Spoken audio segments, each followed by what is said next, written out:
All of the food we eat and much of the clothing we wear comes from plants and animals that are raised on farms. Farms are different in type, in size, and even in name.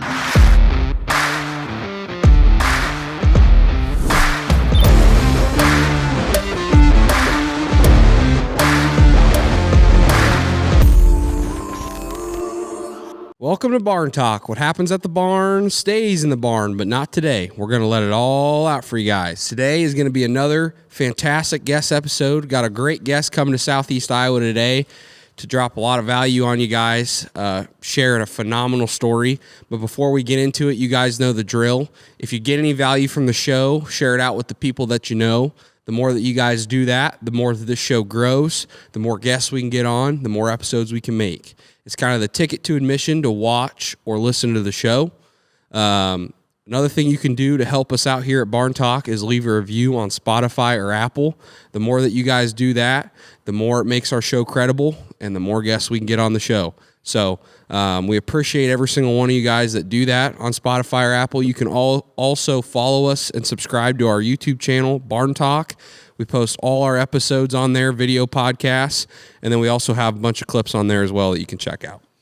Yeah, I want to add something about that. So those reviews really do help, and also just we're incredibly thankful for the popularity of this show, because if you go to like the Apple top 100, top 200 episodes chart by category, and we're in the business category. We should have been in the philosophy category. I think we could have scored a lot higher. The competition is not nearly as stiff in the philosophy Well, I wish category. you could be in multiple, but they don't. They should they let you don't do that. let you, really. But to go through the list of the business episodes and to see us in that, it's pretty crazy. And what I love about it is I guarantee you there's people that don't know anything about what we do that see that podcast on that list, and they're just kind of dumbfounded as to what that is. We're like it's kind of like seeing me. It's like you don't really quite know what that is, but Yeah. it's an anomaly. So anyway, appreciate it, and yeah, the reviews help, and share it out, because yeah, I mean, we couldn't do it without you. Couldn't do it without you is right. We appreciate all you guys so much. Dad hit the nail right on the head. I really feel like our podcast has a great community. For the size podcast we have, the amount of reviews, the amount of comments, the amount of feedback we get is pretty awesome. So always leave your thoughts and your opinions. We love seeing them, whether we agree with them or not. We love just seeing you guys conversate and talk about the show and talk about the episode, or just tell us what you think, because we love hearing from you guys. Last thing you can do to help us out here on Barn Talk and help out our family farm is support our direct-to-consumer meat business, Farmer Grade. FarmerGrade.com. We got Wagyu, pork that we raise here on our farm, dry-aged beef, pasture-raised chicken. Everything you can think of is on there. We're starting to get into the snack stick world of beef sticks, pork sticks. Those are selling like crazy, and you can always use code BARNTALK to save 10% off your order. So be going and checking that out. We don't have a Patreon for the show. We got a Metreon. That's what we like to call it. Farmer Grade's our Metreon. So if you want this show to get better, you want us to get a bathroom for our guests, you want us to upgrade our equipment, Go support us on our Metreon. Support Farmer Grade, because it all comes back to supporting the show and supporting what we do. So, and also, before I introduce our guests, I just want to throw out there a couple people that support us that we probably don't give enough credit to. One of those being Orbit Farm Technologies. Orbit is who does our Wi-Fi on our whole farm. Great guys, and if you're in rural part of America and you got a farm or you got confinement, and you know what a pain Wi-Fi is, hit up the people at Orbit Farm Technologies. And the second thing is Legacy Farmer. I'm sporting a little Legacy Farmer garb today. So I'm a member of Legacy Farmer. Started after we had Jace on there. The software is great, but the community is fantastic. I have learned an awful lot from the community calls they have. Great guys. That's all I'm going to say.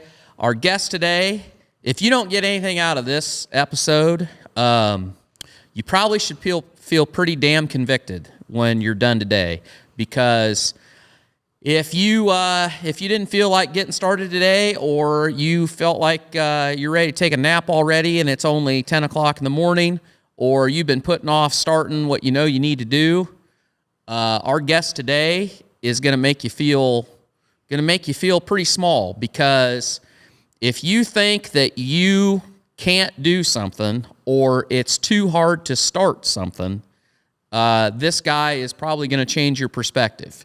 Because when you think about getting through your day, you got nothing. So our guest today, man, he spent a bunch of years with Hendrick Motorsports, race car engineer. He's got a master's from Clemson University. He's a motivational speaker, and you're going to find out why when we get going. And I'm not going to let the cat out of the bag, but I was just blown away. And like I said, you want to talk about discipline. This is going to give you some conviction about your level of discipline. So without any further ado, let's get started. Well, Richie Parker, welcome to Barn Talk, man. Awesome. Thanks for having me. Yeah, man, for sure. We appreciate you making the trip. I know that coming to Southeast Iowa isn't always the most convenient thing, but we really appreciate you having you in the barn here today. First thing before we get really going, how do people find you? How do people see what you're up to and all the cool stuff you're doing? Yeah, I think the best way is I have a new website now. It's richieparker.com, and Richie is spelled R-I-C-H-I-E. So richieparker.com, and I'm beginning to be more active on Instagram as well. I've got my links to Instagram and LinkedIn that are on that website. But those are the two main places, I would say: LinkedIn, Instagram, and then that website. Cool. So you've engineered race cars, built classics with your feet, and inspired NASA. Where does that drive come from? I gave you a nice one to start here. Yeah, man, you hit me with a big one right there to start with. Yeah, man, I think it's multifaceted in a lot of ways, right? I think there's a lot of people that have poured into me from a young age. My parents are a big part of that. There have been a lot of teachers and things along the way that poured into me. As I got older and as I continued to grow, I became kind of self-driven in a lot of ways too. And just I'm that way right now, and every day it's like, how can I get better? How can I improve? Just constantly trying to grow and do bigger and better things with each day. Yeah. So you grew up in Beaufort, South Carolina. Beautiful Beaufort. Yep. Beautiful Beaufort. No country. At what age? We got to remember that we're an audio podcast. So sir. At what age did you realize you were different than everybody else, and how did that motivate you, or did that deflate you? What are your memories growing up? Yeah, that's an interesting question too. I think there's always moments along the way for me that I realized I'm different than everyone else. But growing up, I always had a solid group around me and a support system around me that I didn't feel like I was different most of the time. Yep. And I approach life that same way now. But even when I was young and I was in school, I tell people all the time, they're like, well, when did you learn how to write with your feet or type? And I'm like, well, when my classmates were doing the same thing with their hands, I was just doing it on the floor with my feet. So I had teachers that's how they treated me. Okay, it's time to learn something new. You guys are going to do it this way. And Richie, we got to figure it out. You got to figure out a way to do it. Yep. And that's kind of how I approach life, even as an adult. I tell people now too, it's a lot of times I forget that I'm different and that I don't have arms until I'm around someone that's outside of my circle. Yep. Because the people that are inside of my circle, my close circle, they treat me like Richie, I'm one of them, and that's how I like to be treated. That's how I'm comfortable in that environment. It's usually when I encounter someone new, step into a new environment, and that's when it's oh man, I guess I don't have arms. I realize now, okay, this is an issue, at least for them, that we have to get past, but it's not really for me. Yeah. How And that I thought about this when we first connected with you, and I watched some of the media that you've done, and the thing that I took away more than anything was, and maybe you can speak to this, but how instrumental do you feel like your parents' outlook, how much do you think that like is responsible for how the way you perceive the world? Because I just watching that, I know that, you know, your mom and dad had the mindset of we're gonna raise Richie just like every other kid, and he's gonna learn and he can do whatever anybody else wants to do. We're gonna figure it out. Yeah, I that's instrumental to everything in my life. I feel like that foundation. It's interesting too, when that ESPN feature came out and they were interviewed and they made some comments, even some of the things they said at that time were things that we had never even discussed as a family. Wow. That's cool. You know, it's just, you know, when my mom talked about what it was like when I was born and how they, you know, the mindset that they had at that time, we didn't talk about those things ever really growing up. It's just, we just lived life, right? So growing up in my home with my parents, it was this focus of just, you know, living life. I feel like everyone else would, you know, there's problems and you problem solve, which is very much how I kind of approach things now. It's just a series of problems and you're constantly problem solving, whether it's at home or it's at work or what have you. But my parents and their mindset would be critical in that. I think that also ties into how I view life now, and I don't see myself as much different because I wasn't told that I was different. Right. Even at that age, I wasn't instructed to go to school or demand certain accommodations and things like that. Now there are things that they did and fought for behind the scenes. Sure, but that wasn't something that was communicated to me on a regular basis. But they did have to fight for a lot of those things, and I appreciate those things now.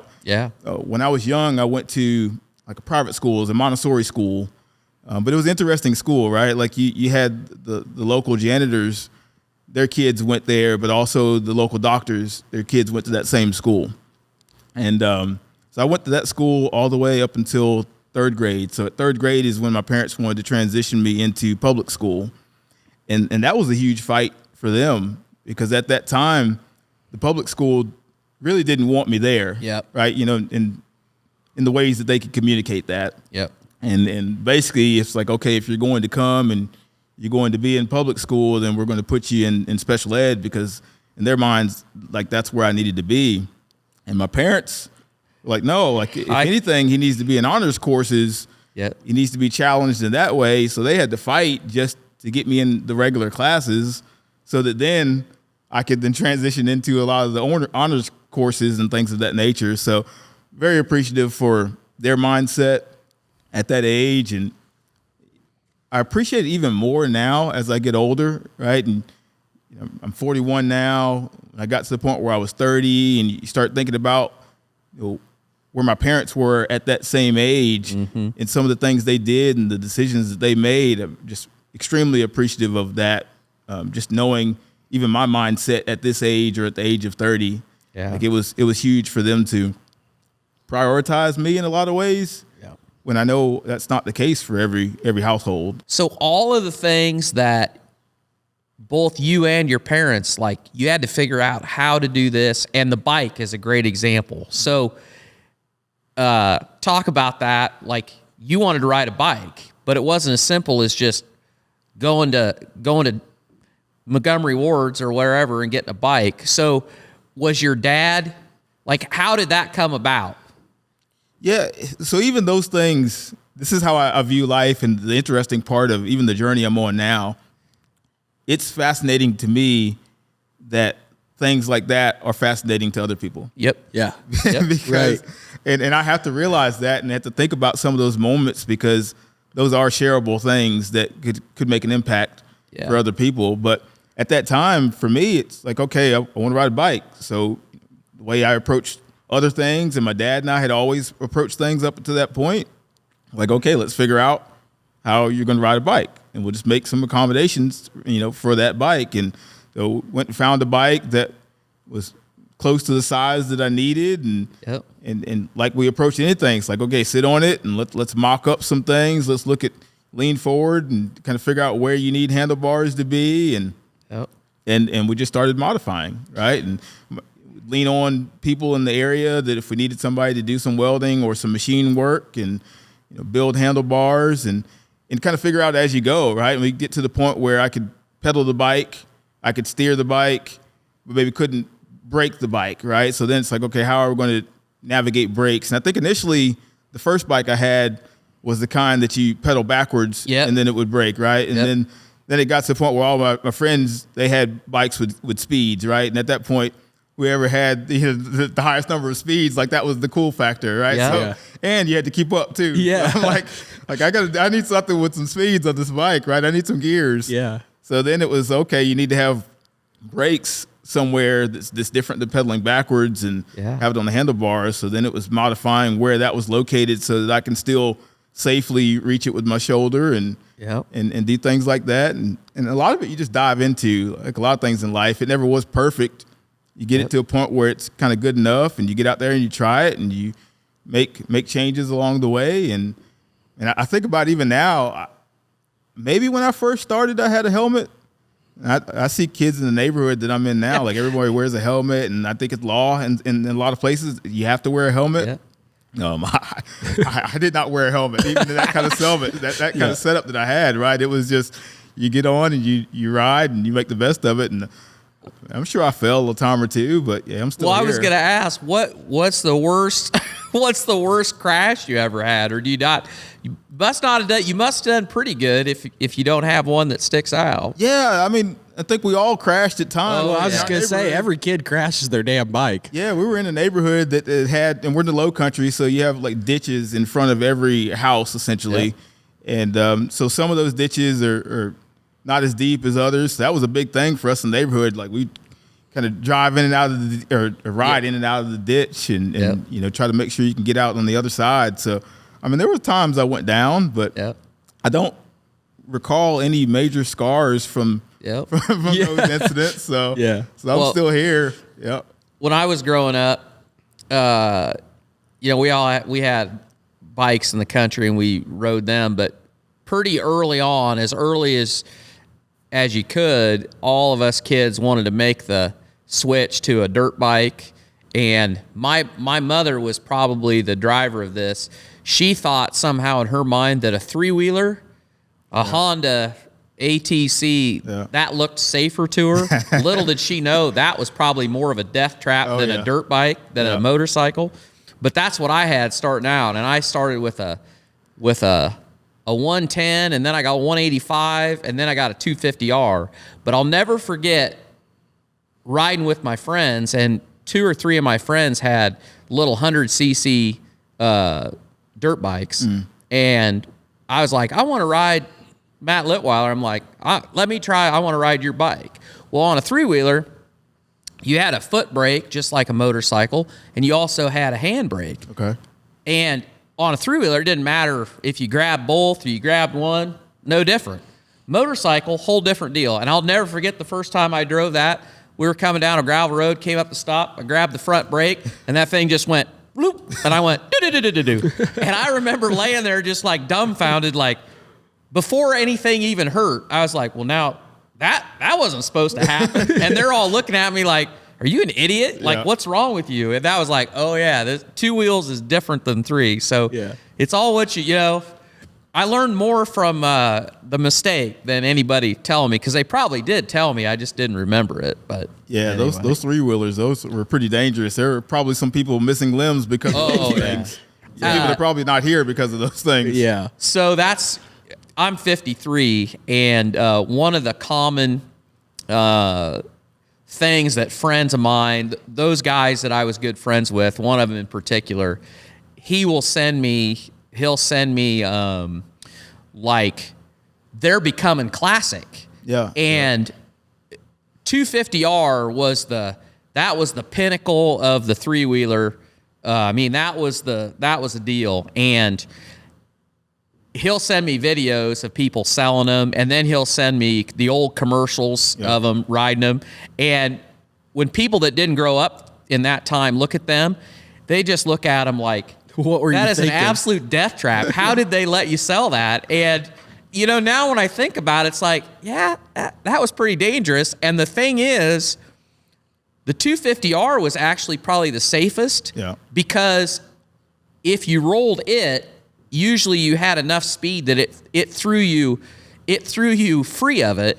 The slower ones would just roll over on top of you. Yeah. That's the thing with a lot of things. You talk about seatbelts and whatnot. Like sometimes you want to be detached from whatever's like Exactly right. Yeah. For me, you know, just as soon as I got on a bike and got one with multiple speeds and whatnot, like I wanted the go-kart. So that was the transition for me. So I had a go-kart shortly after riding a bike. And that's not covered in any of those stories that you have seen, but that was one of those things that, man, I wanted one so badly, and some of my friends had one, and finally my dad got to the point, like, okay, we'll get one, and we found one that was just basically a used frame, and then we kind of built up around it and restored it and found an engine to put on it, and it never had a cage, so my time riding that go-kart was limited because my parents never were like fully satisfied with that go-kart. Like, without a cage and some other things. Like, I don't know if this bad is things. Yeah, exactly. Gonna happen. I was just going to ask you, and it kind of might be what you just said, but was there like a childhood experiment that freaked your parents out that you were like, I want to try this and I'm going to try it? And were they like, I don't know about doing that one? Like, was there ever one of those things? I think looking back on it, it's all those things. Yeah. Right? Yeah. I think they did a good job of shielding me from maybe some of those emotions they had. But, you know, with the go-kart, we had a lot of family conversations before that ever happened. Yeah. And so they were not excited about that at all. Was it usually easier to get dad on board and then you two try to tag team selling your mom, or was it a united front? It varied at times. Yeah, there were a lot of times that even dad wasn't on board. And people ask me, like, where does that drive come from that you have? And I think, you know, at an early age, things were kind of normal in the house, or at least similar to a lot of other households. So, you know, I was just taught to work hard, and I had those examples from my dad and whatnot.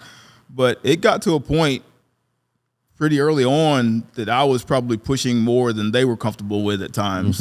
You know, but that's it's good. It's still that way now, right? Yeah. It's just how I'm wired. Yeah. What sparked your love for vehicles and cars and just fabbing and working on stuff? Was that just because you had, like, where did that come from? That come from, I know that your family farm is in 96, South Carolina. Did that have any impact on just your love for equipment or any of that stuff? That farm didn't. That farm had an impact on a lot of other things in my life, but the car component of my life and the fact that I'm kind of car crazy now, that all can be blamed on my dad. And then some uncles. Like I've got some uncles in my family that they had old cars and things of that nature. And I was the kind of kid at a young age, way before I was at the age that I could drive, that I knew it was going to happen so much, and I had so much of a passion for it that I would collect like wheel cover sets of certain cars that I knew I was going to have later on, right? And I even had some uncles that would like, hey, I had an uncle that way before I ever got that first 64 Impala, he had a couple back in the day and still had a set in his garage and gave me his set of wheel covers. And I'm like, you know, I'm going to have that at some point. And I'm that way now too. Like I've collected parts for certain cars before I ever got the car. Wow. You know, and that's just how my mindset is. Like, it's going to happen, especially if it's a rare part and it's hard to find. Yeah. And other people are like, that's crazy. You don't even have this. Like, well, you know, here it is. It's hard to find. It's going to happen at some point, so I'll go ahead and get it. Yeah. But so when I was one or less than 1 year old, my dad bought a 1957 Chevy to restore. That was just something he wanted to do. So he was kind of into old cars a little bit at that time. And I think it took him 2 or 3 years to restore that car to, you know, nice driving condition. Like we don't have hardly anything that show quality. Like we enjoy our stuff, we drive it. But that car became like a family car, right? And he still has that car today. So it's, you know, been in the family for 40 years. Yeah. And we would take trips to, my grandparents lived in Indianapolis. We would drive that car to Indianapolis. We'd go to vacation in Florida in that car. We would go all over the place. And so I'm just used to being in old cars. My fondest memories of as a child is riding in that 1957 Chevy. Wow. So that's normal to me. Yeah. Like just being in the interior of an old car and looking out over the dash of an old car is familiar and normal to me. When I get in a newer vehicle, it doesn't feel quite right. Right. Yeah. And that's kind of where that passion came from. Yeah. And then I had another, not the one that with the wheel covers, but another uncle that had a 1964 Impala. And I think that's where my passion for that car came from, and just kind of 60s Impalas in general kind of came from that. Yeah. So what did the family farm teach you? Because you just mentioned taught you some other things. So what was it like going to the farm, and what'd you learn from it? I think hard work for one, and then also what a farm means and what family means. So my mom grew up on that farm in 96, South Carolina, and I haven't spent much of my life there. We had another farm that was in Saluda, South Carolina, that we still have, and I spent a lot of time when I was young going to that farm. So that was my aunt Teola Blocker, and she was a farmer. She had dairy cattle. She had chickens. I think before I was born, she had some hogs and things like of that nature too. But during the time I was young, it was dairy cattle and chickens. And we were pretty much her last living relatives, at least that were close by. And we were about 3 hours away, still in South Carolina, but about a 3-hour trip. And we would, especially in her later years, we would make that trip probably 2 or 3 times a month to see her, and sometimes more often when she got sick. But she was also a foster parent, and we'd go there, and she'd have those foster kids, and she'd go out and she'd milk the cows in the morning, and she'd get the eggs, and that was one of the first times I saw somebody shoot a snake. Yeah. The snake was out there stealing the eggs, and just all of that, and just watched her work hard, but then also watched how my parents were devoted to her and making sure that, in her years and as she got older, that she had everything that she needed. And that passion, like we still have that farm today. And, people sell farms, and we have those conversations a lot where people do that. And I know that you can get the quick money, but that farm means a lot more to me. It means a lot more to my mom, for sure, than any money could bring. And that farm in 96 that she grew up on, her dad raised beef cattle. He also he had chickens, he had hogs. He was big into cotton.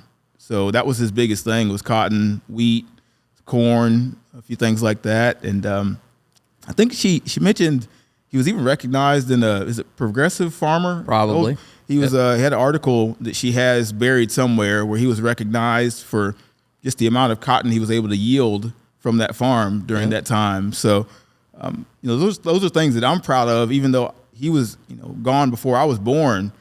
But it means a lot, right? And it means a lot to my mom as well, right? She grew up there, and what her dad was able to build, dad and mom, and so that means a lot to me. But it's an example of hard work and what you can do in life, right? And I try to apply that to what I do, right? Like I'm only able to go and do some of the things that I've done, whether it be in racing or other things in life, because of those people that paved the way before me. Yeah, absolutely. Well, I think this is probably kind of a no-brainer question, but when you were a kid, as you thought about growing up, what did you want to be? What did you want to do? Man, that's a good question, because I did not know. Really? Yeah, I did not know. Even I got to the point where I was about to graduate from Clemson. It's my senior year. I was in my last semester, and I still didn't know what I wanted to do at that point. I went to Clemson. I didn't have anybody in my family that had an engineering background. I kind of went there even without a solid plan. I was good in science and math, and I liked things that were automotive and mechanical, so it felt like a natural progression to go down that path, and that's what I did. But then I went there and never took a summer off. I went a summer early. I started early in a program they had there, never took a summer off. And I got close to the end, I was burnt out and had no desire to even do engineering at that point. Oh, so you had gone. So how many years were you there? If you didn't take any summers off, you went 4 years. Oh, it took you 4 years. Though. It took me 4 years still. Okay. Like at that point, I think a lot of guys that I went to college with in the engineering and mechanical engineering took more than 4 years to get through. Yep. But yeah, I did it in 4 years. My biggest plan was to do it so that I didn't have debt. That was my focus, sure. right? Like I didn't have a ton of guidance and direction in those things. It's just my parents weren't rich. Yep. I didn't have a lot of money. So it's like, can I get in and out without a ton of debt? Yep. Was my goal, which wasn't a good plan, right? Because I didn't spend time doing co-ops or interning or really figuring out what I really wanted to do. I just ran through, was burnt out, didn't really want to do engineering. Yeah, just grinding. And then got to my last semester, and I had a few opportunities. One was a plant in Macon, Georgia, and the other opportunity was weapons projectile testing in Virginia. Okay. Cool. And that was probably my main option, and got close to going down that path. I just felt like that was something that I wasn't going to be passionate about, right? Like I could do it, but it's something I probably wouldn't do for long. And then I found this internship with NASCAR that was going to be at Hendrick Motorsports. And I said, man, this seems like a great opportunity to try out. And even then, my plan was to go to Charlotte, and it was a 10-week internship. I was going to do 10 weeks, and then I was going to law school. That was my plan. I had LSAT study material that I had purchased, and I still have that material somewhere in storage. And that was my plan, 10 weeks in Charlotte, and then I'm going to law school. Wow. And maybe patent law so that I could apply some of the things that I learned in mechanical engineering school. But that was the plan, and then just got to Hendrick and all that changed. Like that was my plan. That wasn't God's plan. Yeah. Yeah. Yeah. So how because Hendrick, it's like it's one of the top brands, right? Like, was it intimidating walking in there? Like, what was your mindset going into Hendrick? Were you like, well, were you a NASCAR fan? Yeah. So you grown up watching NASCAR? Did you know that? So that's what I was going to say. So that part of it wasn't intimidating to me because I wasn't really a fan. Yeah. And that was probably one of the biggest benefits for me going in. I was aware of Jeff Gordon and things of that nature. I knew who he was, but I had never sat down and watched the full race. Yep. Wasn't a huge fan. Had no idea what I was really walking into. Like I didn't know if it was be a few garages and some shops and I got there, and at that time there were almost 500 people I think in the organization, maybe around 450. It's when they were doing everything. Yeah. It's about 450 people I think, and it got to a point where they had like 600 people in the organization. But it wasn't intimidating from the standpoint that like, okay, I'm walking into the Lakers or of basketball or the Yankees of baseball. Yeah. It was intimidating from the standpoint that I had never worked in any environment before, right? I'm just a student. Yep. I've done some shadowing and some small things in my local hometown at some job sites, but never really gone into that environment. So that was the part that was like, okay, I'm here now. Like, what can I make of this, and what am I going to truly do now that I'm here? That part was probably the most intimidating, and to be frank too, man, I stick out like a sore thumb in that environment, right? Yeah. Like there's nobody there that looks like me. There's nobody there that has the same background. Yeah. And so there were some unique things to that, but I approach it like I approach everything in life, just kind of make the best of that situation. And it's not just all about me either. There's one guy there that was huge as far as my transition into Hendrick Motorsports, and kind of an odd person for him to be, that person that kind of guide me through and take me through that process. But a guy named Randy Stewart was huge in my life at Hendrick Motorsports and what I was able to do there. He was a former drag racer that worked there, and he's just a talented fabricator. Like, could just make anything with his hands. Yep. Talented welder. But Randy lived hard. Like he ran hard back in his days, and I think at that point he was probably mid to upper 40s. Yep. But it looked like he was much older than that. It's not the years, it's the mileage. Yeah. But I mean, he was, a heavy smoker, and I got to realize later on that, heavy drinker as well. And Hendrick Motorsports, even at that point, had got to the point where it became more corporate and had legit HR departments. Yeah. But Randy was still one of those guys that like, okay, Randy hadn't shown up for a few days. Everybody just, it's okay. Yep. He'll be here in a couple days. Just let him, sleep it off. But he helped me realize that I could make that internship more than just a few days and more than just 10 weeks. Yep. And he kind of spoke life into me at that point. It's like Richie, you could do great things here. Like he could see early on that I had talent for that environment. Yep. Even though I didn't have the experience in that environment. Yeah. And I also think he was helpful in, you have all these other people that are looking at me in some ways because I'm unique and look different, but also the same way that they would look at anybody that walks in the door that's new, because like, okay, what's this new person going to do that's going to help us? Yep. Right? Like, why is this person here? And I think some people like Randy, there's another guy named Sarge who works in the parts room, which is where I started off, in the back of his parts room. And I'm sure those guys did a lot behind the scenes. Like, hey, give this guy a chance. Yep. Mm-hmm. I think this guy can do something. And I approached that opportunity the way I approach everything. Like, I didn't come in there like a know-it-all.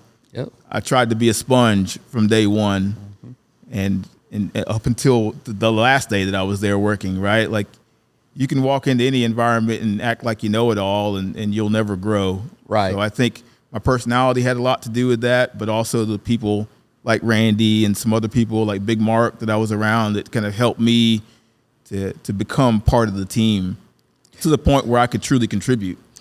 So how'd you move up? So you started in the parts department, but like, what was the progression of your time there? Yeah, so I never did any, I don't want Sarge to see this and get mad. Like, I never helped him with his parts. Yeah. I came in like I was an intern and I was an engineer, and they were doing some construction. Like, there's always improvements going on at a place like that. But at that time, the engineering group that I was supposed to be a part of did not have a location where they could all be in the same spot, right? So they just put me in the back of the parts room, which was a good fit for me at that time, because my job on day one was to read the NASCAR for Dummies book that they have. Those Yellow for Dummies books? Yep. So that was my job, was to read that on day one and basically the first week. And I just had a desk back there. And it was probably the best thing for me, because I was able to develop relationships with people like Sarge and the guys on the shop floor that did the actual work, versus starting off at a desk in an office area with a bunch of engineers. Mm-hmm. I never would have developed some of those relationships that meant so much for my early years there, but also mean so much now, because those guys are still like family to me to this day. Yeah. Because when we had Taylor Moyer on here, he talked about just how much NASCAR changed with his time there. Yep. Did you see that change too? Like, when you first started, it seemed like you guys were working on everything. You were fabbing these cars, making changes in a lot of places, and then now it's kind of gotten to a place where you can't make as many changes. And did you see that as your time went on there? Yeah, without a doubt. When I first started there, we were still racing Monte Carlos. Okay. So those were the cars where, man, it just looked like the car looked like it was a twisted banana. It just, you look down the side of the car, it's like you just take a banana and just twist it, and just kind of how the car looked. It just, it was just a lot of talent went into that. The guys that built those cars, just craftsmen, right? It got so, it is right now, it's so far from that point where it used to be. And I did enjoy that, because the car was pretty much built from scratch. Yeah. And those were the guys that I was around and was able to develop relationships with, right? It started with nothing, just tubing and round and square tubing on walls and on racks, and you build all that stuff in the chassis shop, and then that car would transition over to the body shop, and that's where those guys would build the car where, it's twisted one way in the front and another way in the back, and it changed a good bit. One thing about my early days and kind of how I progressed, like you asked, I started off working on what they call the scale model program, and it was a 40% car that was used for wind tunnel testing. And they had recently started that program at Hendrick Motorsports, I believe in conjunction with General Motors. And that was probably the reason I got a full-time job, because they had that opportunity and they had that design need for someone to help with that program. So I started in there, was designing that car for probably the first year and a half or 2 years. And the first car was a Monte Carlo, and then the next thing you know, we're changing the body style, so we had to immediately build another 40% car. But it was awesome because I learned to do design work at that level, but I was also kind of a one-stop shop because I had to learn how to do manufacturing. Yeah. And I enjoyed the manufacturing component of it more than the design component. And so within a couple of years being at Hendrick Motorsports, I learned from enough guys and kind of taught myself as much as I could how to program CNC machines. So I was designing certain components, but then also doing the programming so that those components could be made as well. And then eventually progressed out of that program to supporting the chassis and body shop, whether it be fixtures. I did a lot of fixturing in my early years for the chassis shop and the body shop. Because when I first got there, those guys were building cars with plumb bobs everywhere. Right, that was how you built a car on a chassis plate with a plumb bob and things of that nature.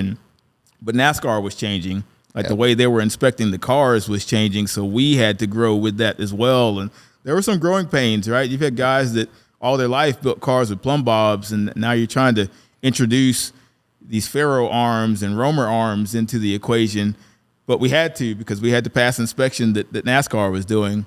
And so that was a big part of my progression, was growing with the organization and the sport through those changes. Yeah.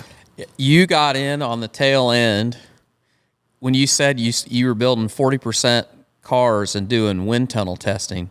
There wasn't a more unaerodynamic car than a Monte Carlo.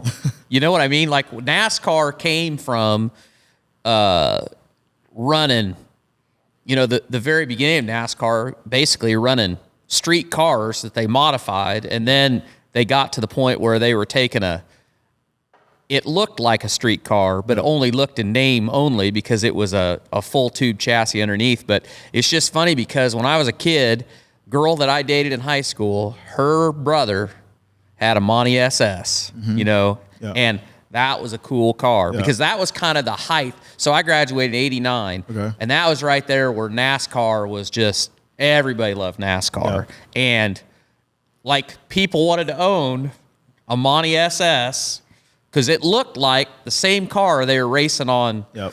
And you don't have that today. But when you said like wind tunnel testing, a Monte Carlo was not an aerodynamic car. Like when you look at what they're running today, and that's why they switched to that Impala, GM started, smoothing it out. And today, it's a whole different deal. But I love that because I knew a lot of people that had a Monte and a lot of people that wanted one, And then the first step of that was they made the Aero Coupe, where the back end behind the rear window used to be flat. And then because of NASCAR, GM made the Aero Coupe.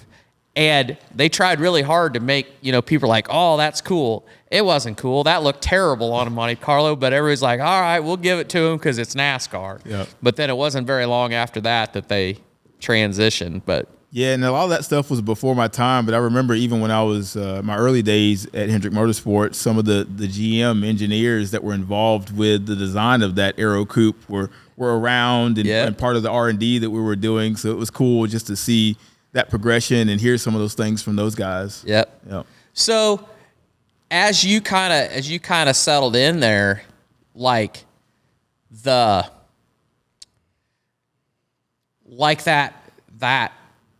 bug of trying to make something better and trying to, was that like what kept you there? Was the constant trying to raise the bar, trying to find, because as NASCAR changed, the competition, the difference between cars and difference between racing teams just kept getting narrower and narrower. So you just had to find any point that you could get an advantage. And was that did you enjoy that part of it? Yeah, that's why being at Hendrick Motorsports was the best fit in the world for me, especially at that age.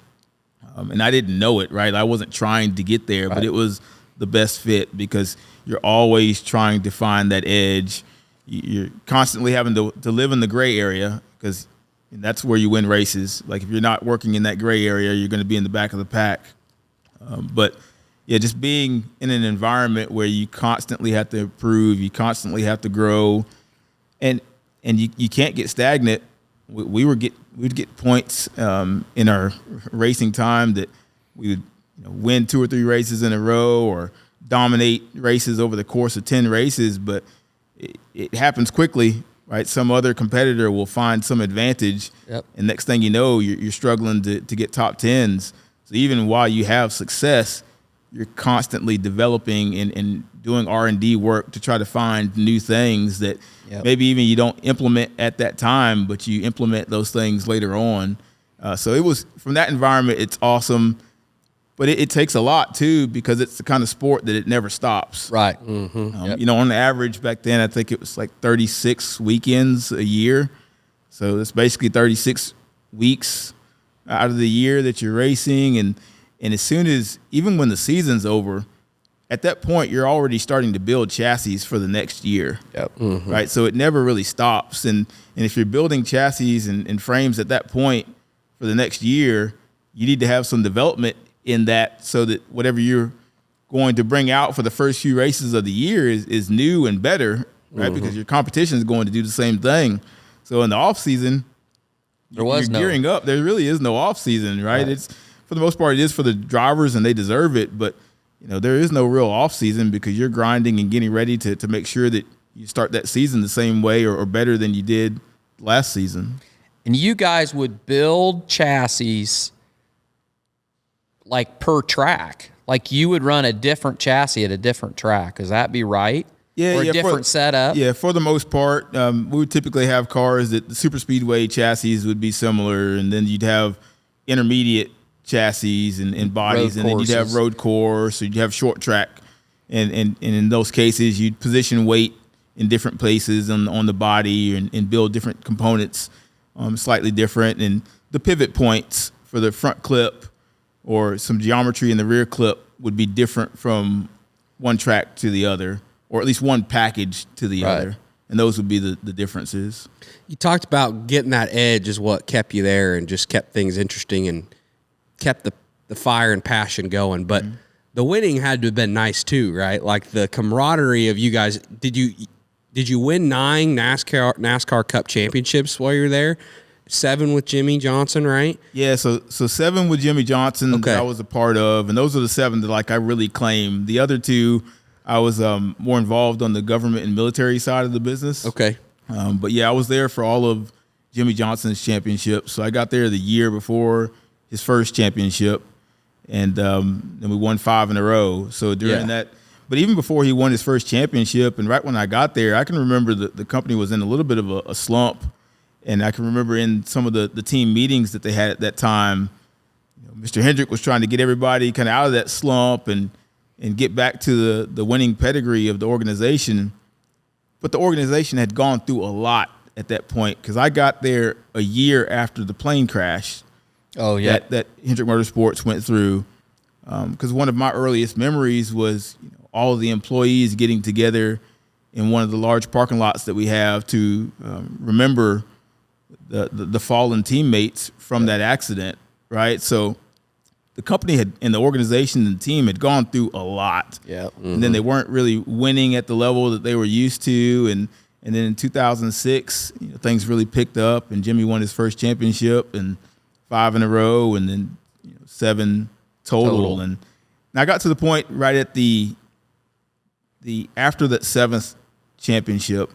And at that point, I'd gone from being an intern to I was leading the vehicle design group at that point after that last championship. But it didn't drive me the same way. And like you mentioned, the sport had changed a lot.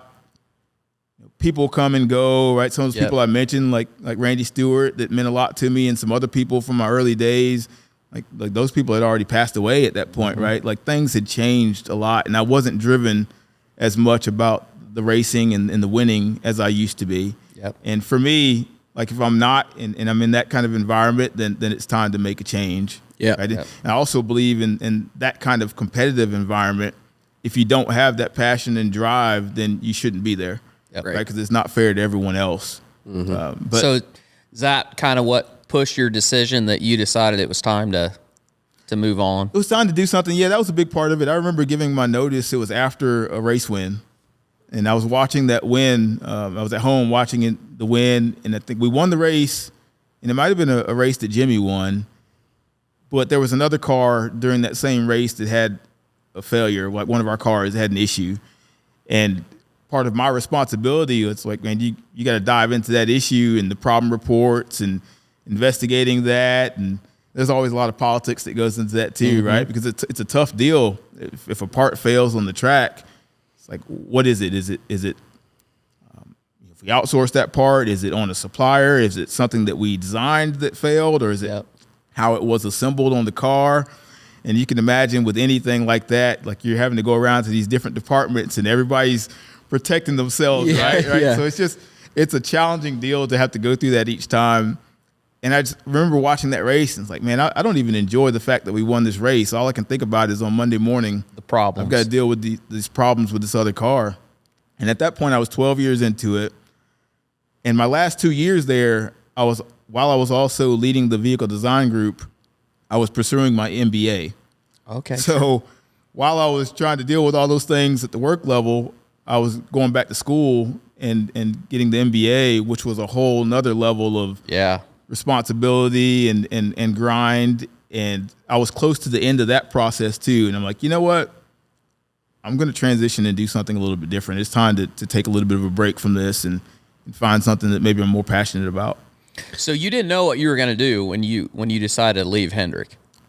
I did not. I think grad school probably helped me in that sense that I had a mindset, and I've always had this mindset. Even today, with some things I'm pursuing, it's like, it's going to work. I'm going to make it work out. And usually, when I have that mindset, something better comes out on the other end of that of that process. But yeah, I didn't have a firm idea of what I wanted to do. I had some interest in some things, and I knew that I wasn't going to be able to even pursue those things if I was working full time in that racing environment, because the way I was wired and the way I am now, it's all in.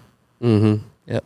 To the point where sometimes that goes too far, right? Because sometimes I don't have the necessary balance, and I don't prioritize the other things in my life that I might need to, whether it be family or faith or whatever, or friends. So I was all in to the point where, man, it's time to step away to even pursue some of these other things. And at that point, I was interested in getting into athletics. I was spoiled a little bit because I came to Hendrick Motorsports and I'm in this team environment. Yep. And I realized that this is perfect for me. I enjoy competition. I like the team component. How can I do this in a way that impacts other people more than what I'm doing when I'm mostly at a computer for most of the day? Yep. Or around the same people that I've been around for the same 12 years. And so I stepped away, took some time, and started at that time pursuing the athletic path to see if there was something I could do in collegiate athletics.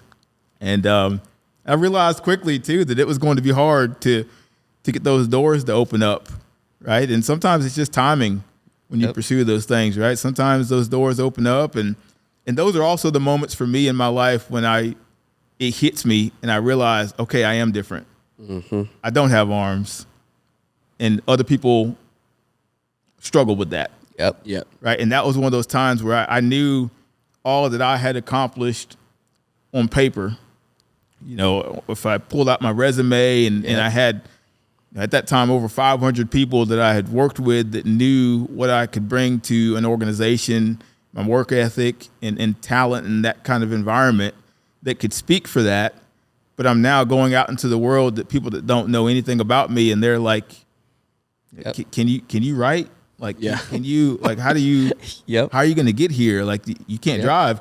All these different things. And I'm like, Here we in go my mind, again. I'm like, yeah, like I thought we were past this. And Yeah. one thing I've had to realize even recently is like, well, for me, I don't think I'm ever going to get past that. And I just have to realize that and embrace it and navigate that the best way I can. Because there have been some moments even recently that hit me that like, man, like again, like this is after you've looked at my resume and I'm pursuing this opportunity that I'm interested in. And this is still Coming up. an issue. These are still questions that I was recently talking to somebody about an opportunity before I decided to pursue the path of doing more speaking and prioritizing that in my life. But I was looking at an opportunity at a local hospital, and it was a role similar to what I'd had previously in the chief of staff position. And, very nice person, but, she looked at my resume and she was someone that was connected to the person that was overseeing that position. So I'm just trying to talk to someone that's kind of a recruiter that can maybe get me in the door to talk to the person that has some hiring responsibility. Mm-hmm. And she kind of went through my resume for a while, and we talked for about 45 minutes. And after all that conversation, and she had talked to 2 or 3 people that worked with me even in that collegiate environment. And the question was, but if somebody needs you to send an email or a text quickly, like, is that something you can do, or do you get somebody else to do that for you? I'm like, man, here we go again, But I think it was frustrating. It definitely is frustrating in those moments. Yep. But the way I look at everything, there's positive that can come out of that. And the way I look at that, it's like, man, I could spend a lot of time continuing to try to wait for and ask for and beg for doors to open, or I can try to go knock down my own walls in a different direction. Yep. Yeah, I was just thinking about as you were talking there, and I think we're all this way. We don't really realize this, but like when you were at Hendrick, all that time that you were there, you kind of build yourself a bubble. Yep. You build what your normal is, and we're all this way. We get really comfortable with the people around and the job we're doing and how we perceive everything. And so then you just assume that you can go over here and it's going to be the same experience. And then you're like, wait, to your point, you're like, we got to do this all over again. Yep. And no, we do. We all do. Yep. Yeah, I think if I have one flaw, it's often just looking at life through my lens and not through the lens that people see me. Mm-hmm. And usually it knocks me back a little bit when I realize the lens that they view me from. But I probably could benefit from thinking about how others view me more often. Yep. It might help to navigate some of those situations a little bit better. Yeah, but it's life, right? It's hard though, whether even us, like doing this podcast, people listen to it and that, somebody comes up to and they're like, oh man, love your podcast. Yeah. Or if you're an athlete, it's like, I think it's just hard to, when somebody comes up to you and you're just doing your job, you're just doing the thing that you love, or it's just who you are, whatever it is. It's hard for anybody to just perceive what that person looks at, because you feel like, well, this is just what I do, or this is just the way that I am, like there's nothing to it, but it's just hard to take yourself to what that person's perceiving you. So I think you're not alone in that. I think you're right. And I think for me to be my best version of myself, I have to be in that mindset where I'm just focused on what's in front of me and grinding. Yep. Right. Yep. If I step away and early on when I was still at Hendrick and had opportunities to speak at that time, that was my biggest issue. It's like, well, I have to stop this mindset that I have and now put these different set of glasses on to kind of look at life in the way that other people look at me. Mm-hmm. And at that point, that was difficult for me to do. Yep. Right. Because I want to grind. Thing. Yeah. I just want to do it. Like, I don't want to think about how some other people might view how I'm navigating life, because in my mind at that time, that's just slowing me down from the grind. Right. Yeah. So you make the jump from NASCAR to chief of staff at University of Virginia football, right? Yeah. So I left the racing side, and then for a while there, a buddy of mine left racing a few months after I did, And this never was the plan, but we both were kind of out of racing. I was pursuing the athletic stuff at that time. Couldn't get a lot of people to talk to me or get any doors to open up. But at the same time, people in that environment, in the racing environment in that Charlotte area, they knew of me, and I had some people that would reach out like, hey, we've got some engineering projects. Would you be interested? And so I had this buddy that left engineering around the same time, or left Hendrick around the same time. And we weren't planning to do this, but we ended up starting a business. And I just got out of grad school with a focus in grad school and an MBA on entrepreneurship. I'm like, you know what? I've saved up a little money. Let's give this a shot. Let's just do this. I don't know that this is really what I want to do, but it's something we can earn a little bit of money while we're both trying to figure out what we really want to do.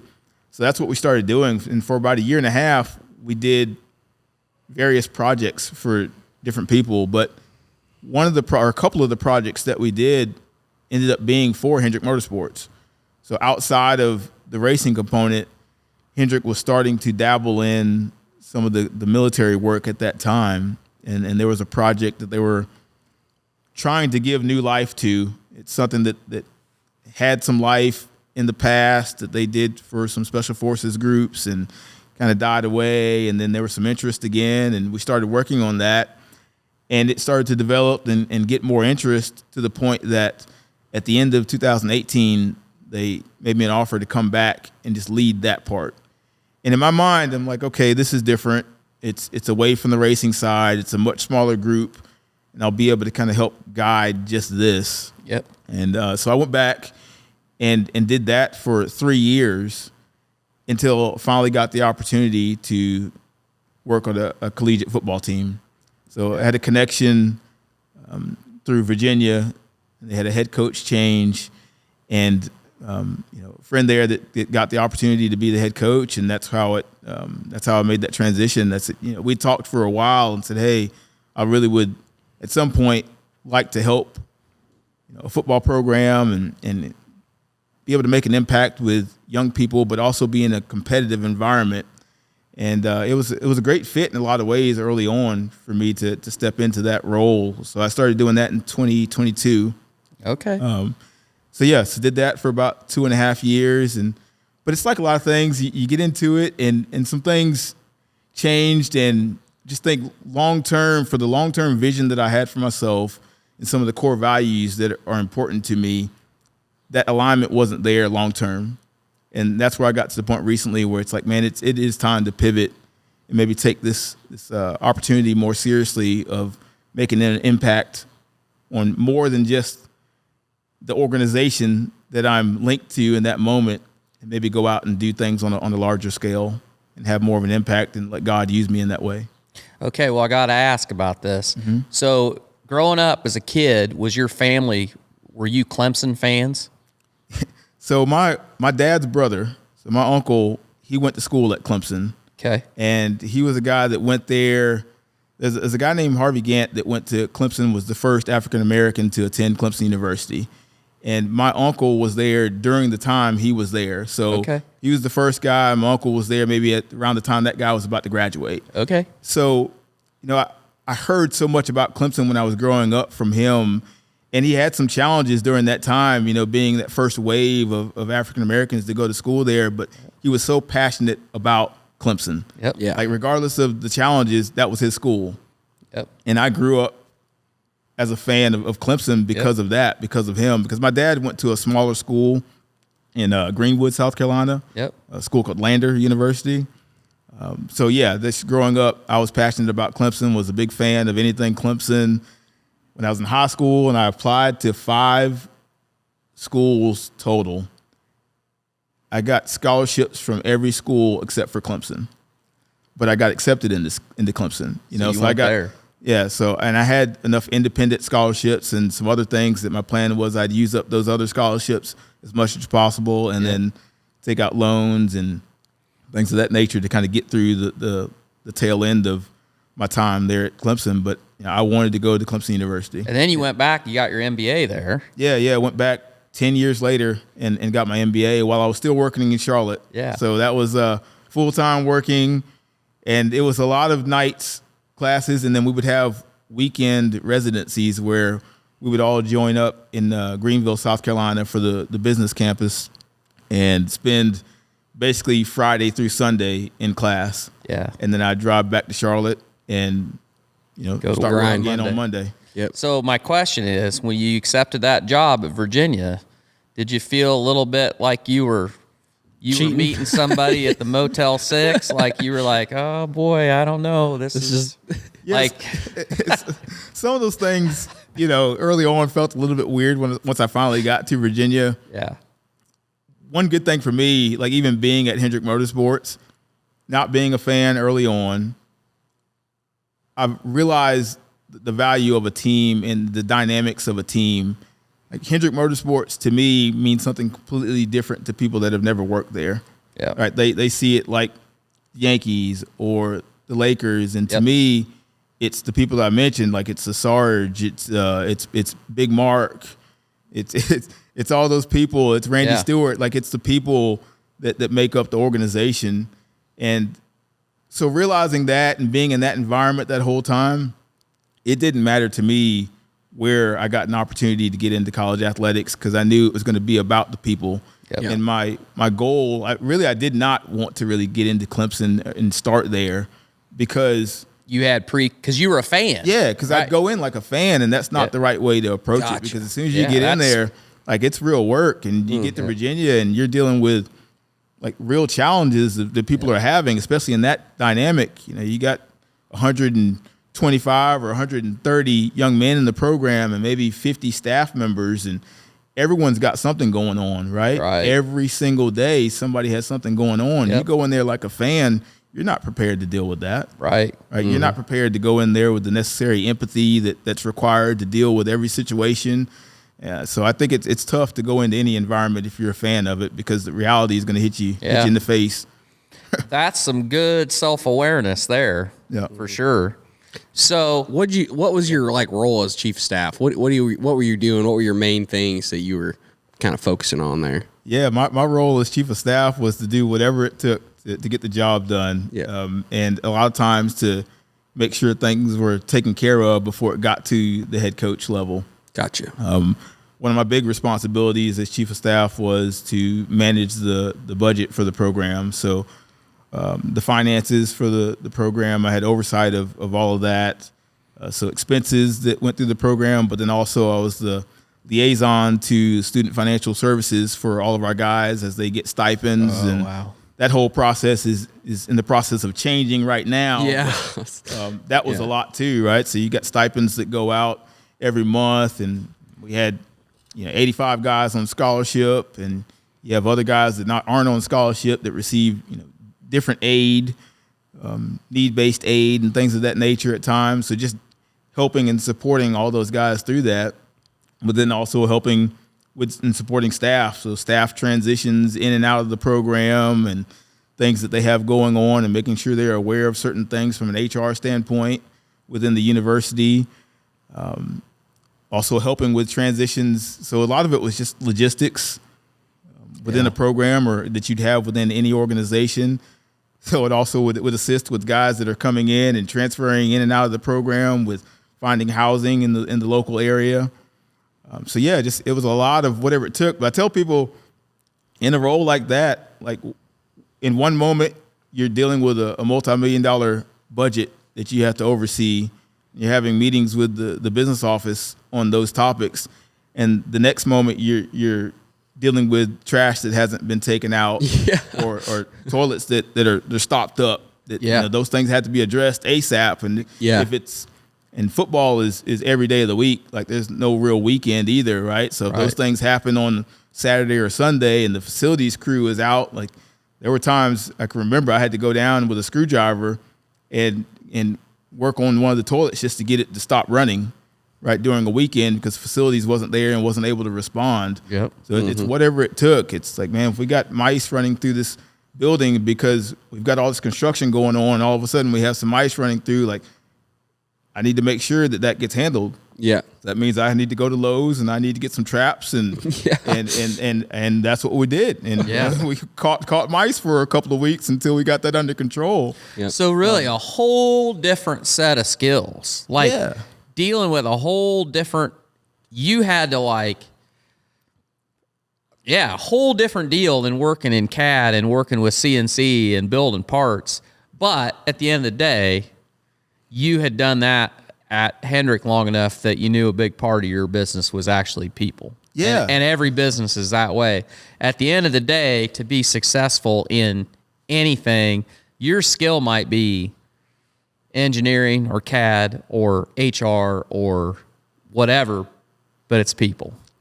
So I think if I dig deep down, that's a big reason why I left Hendrick Motorsports as well, because the people there and a lot of people in that industry would view me as just an engineer and often just a designer. And I knew deep down there's so much more to me than that. Yep. And when you do something at the same place for so long, the opportunities to do something different are often limited. Yep. But I knew, like, the reason I was, if you want to call it successful during my time at Hendrick Motorsports, was because of my ability to work with people and navigate relationships. And like a lot of times I was one of the few engineers that could go on the shop floor and have heart-to-heart conversations with the guys on the shop floor. And that didn't happen overnight, right? That took time to develop that level of respect. 4 years into it, I received a reward, an award from Hendrick Motorsports called the Papa Joe Hendrick Award. And it's something that's voted on by your other teammates there. And I was still pretty young at that time after being there at the company. I think it's 4 or 5 years of being there. And I can remember one of the guys on the shop floor, I think it was Jay Stevens. I think that they read a quote when they gave me the award at the end of the year that he viewed me as a racer, right? And to me, that meant a lot because I wasn't what you typically consider a racer, right? And those guys that grew up in racing their whole life, like that meant something to them, and it should have, right? They've grown up in it. They're racers. They've done it their whole life, and they got to a point where they were doing it at the highest level at Hendrick Motorsports. And a lot of those guys would view some of the things like my path and some other people's paths into the engineering world and into racing, like we skipped some steps. Right. Right. You know, but in a short time, I was able to show those guys that I was there for the right reasons and there to support them and be one of them and help them innovate and be a small part of helping to win races, to eventually be seen as one of them and a racer just like them. You know, that meant a lot. But in all of those things, man, it's just about people. And if people are seen, and it doesn't matter whether it's racing or if it's in football, if people know that you care about them and you see them for who they are, man, you can move mountains. Mm-hmm. You really can. And I knew that there were things in life that I could do more on that level that I would never be able to do if I just stayed in front of that computer screen designing parts. Yep. Amen to that. NIL, were you on the tail end of that? Did that come after? Yeah. Okay. Because I wanted to ask you your perspective or just your thoughts on NIL as a whole, especially with your experience as chief of staff. Do you think that's just added a complex layer that's just like makes it difficult? Like, I think right now we're at a point where what NIL was last month is different than what it is this month. Too, right? It's changing so much. Yeah. But when I first got there, there wasn't a whole lot of that going on. The second year, it starts to pick up where some of your star players there's some things in place there in that environment where they're able to get compensated for their name, image, and likeness. And now it's getting to the point, and I think there's a ruling that's going to come out here soon where pretty much everybody on the roster at the top schools are going to get compensated in some way. So, that's a big part of it, too, for me. When I really wanted to get into athletics, I had that passion around 2014 or 15. Couldn't get any doors to open at that time. Collegiate athletics is a lot different in 2015 than it is in 2022, even when I finally got in the door. Yeah. And then a lot different today than even when I started in 2022. It's a lot of the reasons and the core values that I really wanted to be a part of it have changed. Mm-hmm. All that being said, I'm hopeful that there's enough people still involved that want it to be what it has been about for a long time, that will eventually put some of the things in place that the athletes can get compensated for things that they should be able to get compensated for, but other things still are important as well, right? Like the academics component of it. You know, guys can say all day long that, you know, they're there just to play basketball or they're just to play football, but that time is very short. And then they have to go live life. So I think any structure around collegiate athletics that doesn't prioritize academics and the life skills that they need after football or basketball or baseball or whatever sport they're playing, I think is destined to fail, at least for the participants that are involved. So hopefully there's enough people involved that can get that under control, because I think that's needed. Yeah, for sure. So let's transition to what you're doing today. So you're speaking and you've spoken to NASA, Dow Chemical, sports teams. What's the core message that you want people to hear when you speak? Yeah, my core message is about resilience and overcoming obstacles. And when I first started speaking, did not want to speak, right? Like I started speaking because people heard of my story through ESPN, and it was a lot of just talking about my background and my story. But I have changed a lot even in that time and have experienced a lot more. And what I'm now working on and developing is just a message to improve mindsets, right? But just using my life as an example of that, but helping people to strengthen their mindset so that they can be resilient through the challenges that they're going through and overcome the things that they're going through. And essentially what I call just live a complete life, right? Whatever that means for you. And whatever success means for you. And I think people get caught up in that word success. Like I feel like I'm in an environment right now where this is success, man. You can tell you guys are doing what you want to do and you're passionate about. At the same time, there's a lot of other things around you here at this farm that you love doing as well. But man, you've come a long way to probably get to this point, right? There's a lot of distance that has been traveled to get here. And to me, that's a big component of success. And just that distance traveled. And sometimes we get wrapped up in the money and the houses. And I'm speaking to myself here too, like the cars. Yeah. Right. But that's not truly success. Like success can be part of the cars, right? If that's something you enjoy and you're passionate about and that brings you joy, which it does in my case. But true success is being able to overcome whatever you've gone through in life, whether it's trauma or setbacks that you've had in your life, just to come out of that on the other end and better than you were when you were going through that challenge. Yep. Like that's what it's really all about. And I realize the impact that can make on other people now a lot more than I did in the past when I was younger. And I believe it's critical. I've had feedback from a lot of people at times when I was able to speak that were at some very critical, pivotal points in their lives, right? Like it's dealing with trauma or at the point where they're, depressed and at a point where they're at pivotal decisions that they're making in their lives. And it's like, man, this, if I can go in and be authentic and be truly myself, this really can make an impact on others. And I think that's important. And that's important for me too, because the reason I have avoided this in the past is a lot of what I saw in that world or in that industry of motivation, and I struggle with that whole word of motivation, like what that really means, did not seem authentic to me in a lot of ways. Yep. And I still struggle with that, but I believe now that I can step into that world, be my authentic self, and make an impact, regardless of how others might approach that same thing.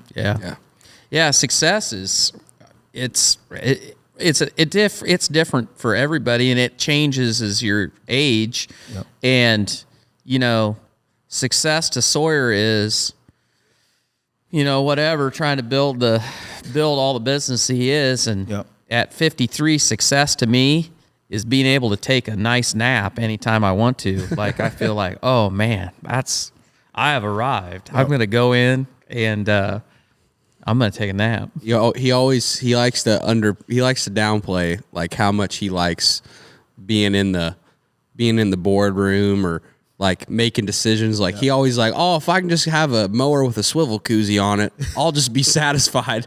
And I'm like, you're so full of shit. He loves making decisions. He likes the suck just as much as everybody. To me, like success, it's always one of those things that I think you said too, it changes, but I get the most fulfillment out of solving problems and going through stuff that's hard. I mean, it sucks sometimes, but like you get out on the other side of it, like you're saying, whatever it is, it just gives you this sense of accomplishment that nothing else can give you, you know?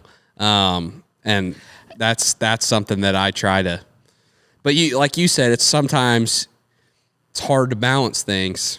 You get out of balance because you're so focused on that one thing that you're going for that other things suffer because of it. So you got to just kind of watch it a little bit. I hear you. 10 years ago, like all I wanted to do was problem solve. Yeah. Like that's when people even at that point mentioned like, Richie, you should go speak. You should, try to go out and inspire other people. I'm like, no, I want to problem solve. Yeah. Right. To me, in my mind, success was accomplishments within that organization and in that workspace. Yep. And I couldn't view it as anything but that. Yeah. Right. But 10 years later, I see it a lot differently, right? Like you said, being able to have a nap whenever you want to. Like for me, being able to just go across country and drive basically 1,000 miles to come see you guys. Yeah. Yeah. Like to have the freedom to do that, like that's success.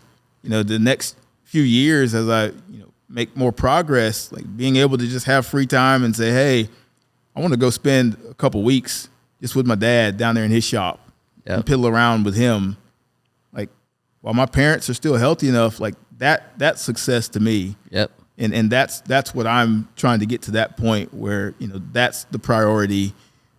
But things change, man. Like I said, 10 years ago, you couldn't convince me to even think this way, right? But, I'm thankful of this mindset right now. And I think there are things that I can tap into that still drive me on that same way. Yeah. Be able to problem solve and things of that nature. And that's kind of my goal right now is to tap into some of those things as well, but also prioritize some other things that are important that in my mind would define success for me.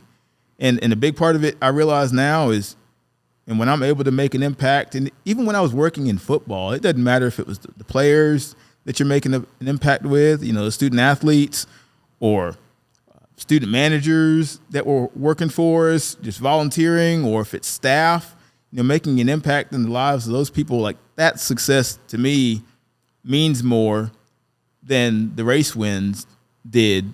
Yeah. Even when I was at Hendrick, right? So as I get older, that kind of stuff means more to me as I move forward. What you might have already said it on the show, but like when you speak, what's a story or a point that you feel like really hits home for people when you're speaking that it's like, man, you get the most reaction from that, or people are like, man, when you said this just really put things in perspective for me of resilience in my life?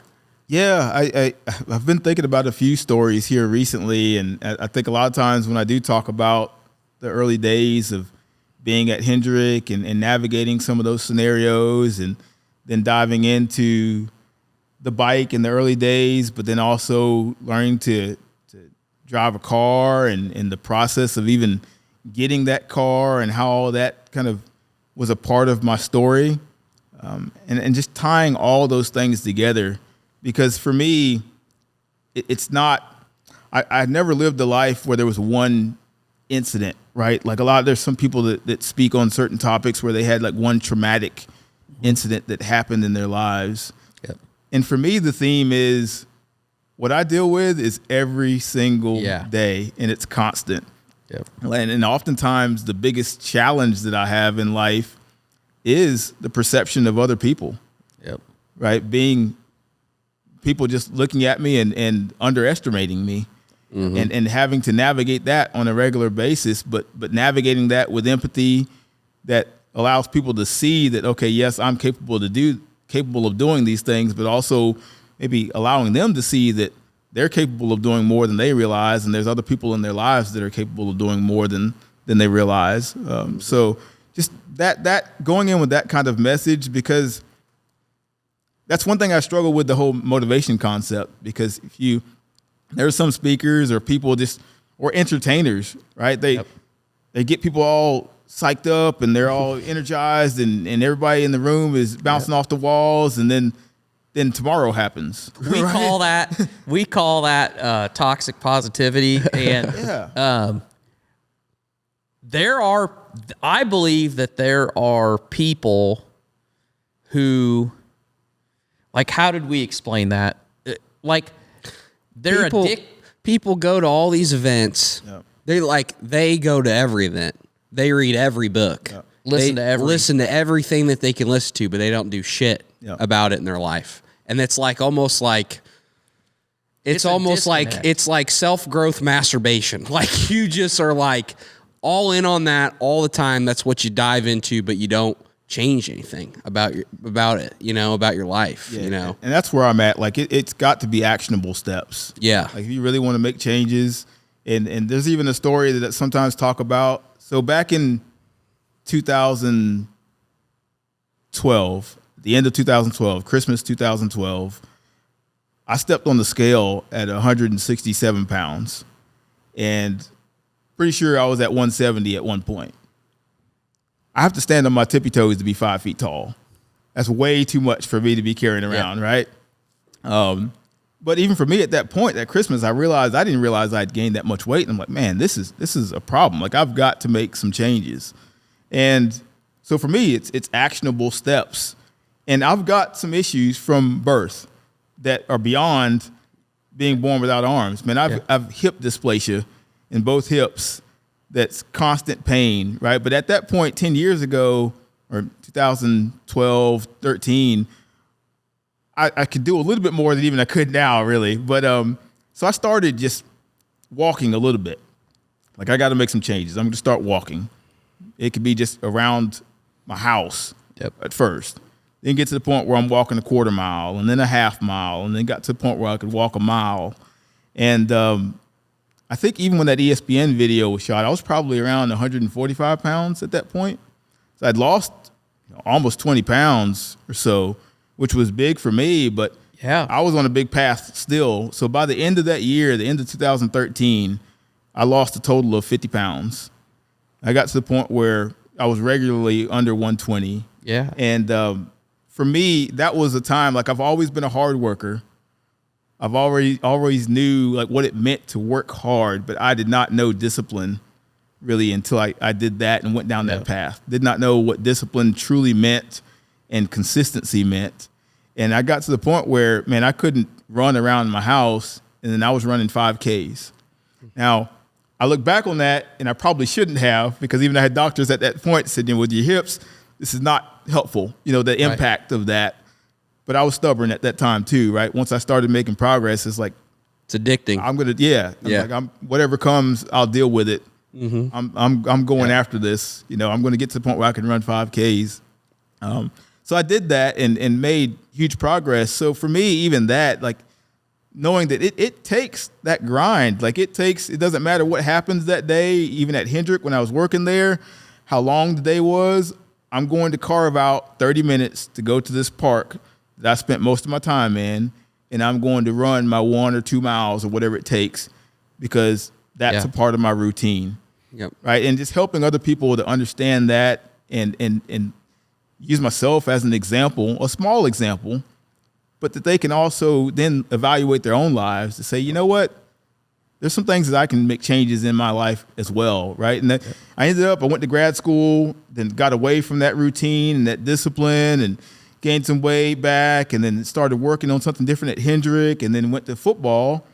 And it's a grind that in my role, I just did not take care of myself at all, and got to the point where I put a little bit more on.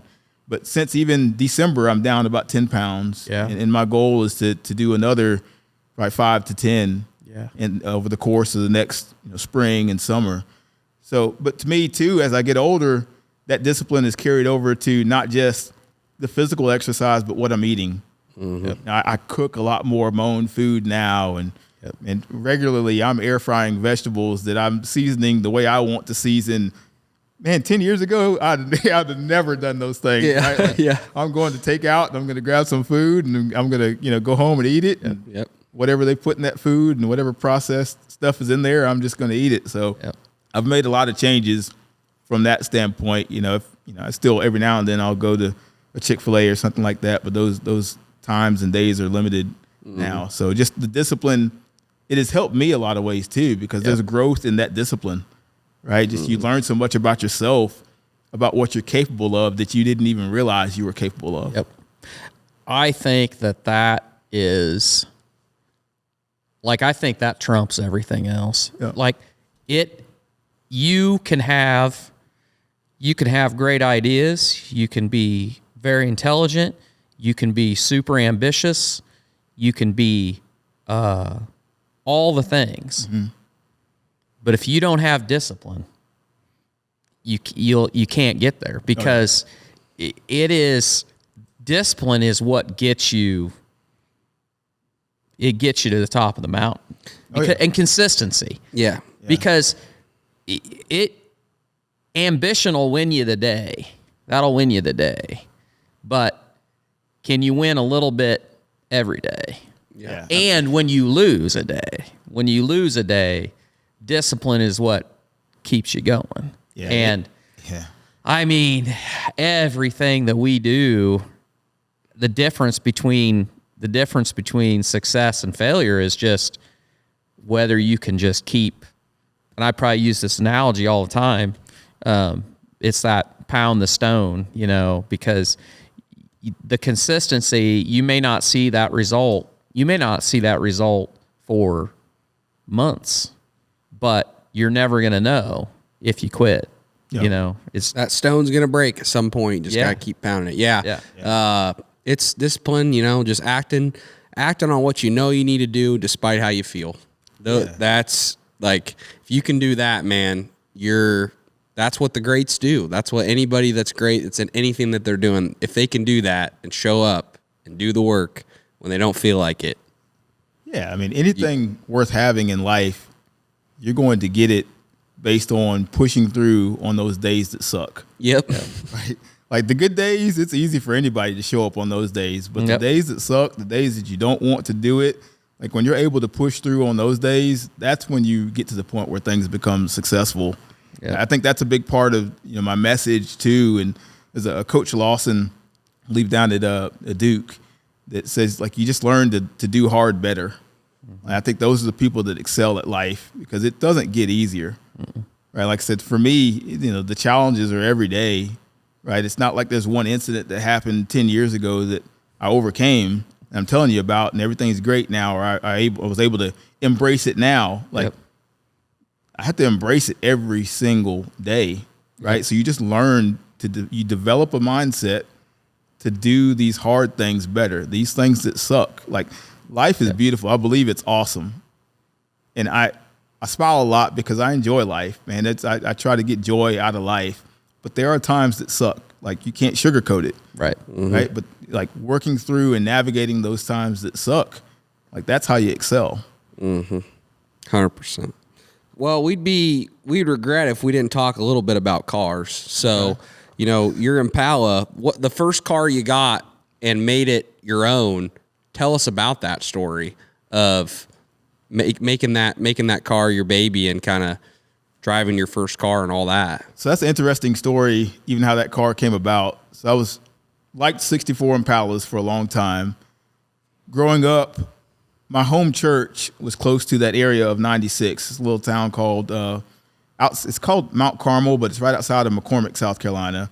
About 3 hours from where I grew up in Beaufort.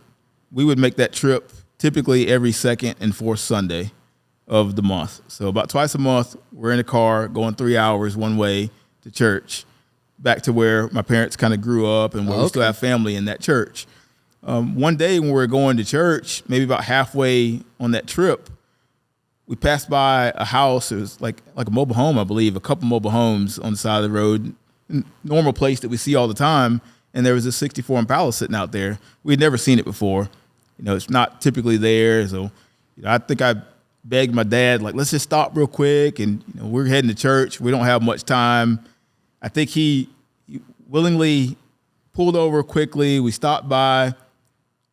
I think it was on the way to church, maybe not coming back. We stopped by and gave them a card. because that's, when you're hunting things or just interested in things, that's how you do. Leave them a card or leave some information. Ended up that the person at that home did not own that car. They said they were just working on it for someone. It's like, okay, well, I figured we'd never hear anything about that again. So a few months later, we would take vacation a lot of times down in Daytona Beach, Florida, and at the thing called the Turkey Run, the big car show they have down there. And at night, after the show that they have at the Speedway, a lot of people get together at this place called Bel Air Plaza, which is down near the Strip. And you have people down there just hanging out, and people are selling cars and things of that nature, or just cruising through. And we were looking at another 64 Impala out there that night, just looking at it. And there was another guy standing there looking at the same car. We did not know this guy at all. We just started to strike up a conversation. Started talking to him a little bit, and come to find out, this guy is from the same area of McCormick that my dad and mom are from. Started talking a little bit more, and we were like, yeah, we recently saw a car down there and left the information, and this guy was the owner of that car. That's pretty awesome. In South Carolina, and here we are meeting down at Bel Air Plaza in Daytona Beach. And come to find out, like his wife and other people he's connected to, like went to the same high school as my dad, and just a lot of connections. But the car, he was getting it worked on by somebody else. It had a few issues. He wasn't driving it a whole lot at the time. He wasn't trying to sell it, but he was kind of, he'll think about it. Yep. A few weeks or months later, he reached out, and he was like, okay, I'll sell it. And that's how it happened. That same car we had seen like months before. How old were you at that point?